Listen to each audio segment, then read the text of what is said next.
Our natural world is in crisis. Join the conversation today.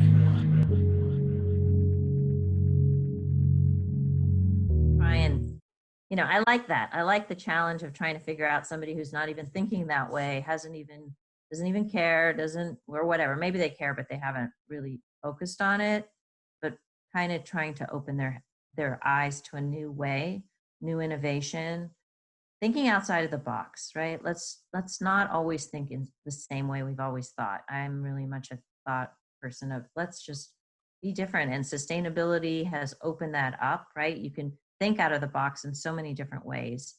So I think that's the key, is just keep focused, right? Keep focused and keep opening doors for people to hopefully step in and understand, wow, it really does make sense.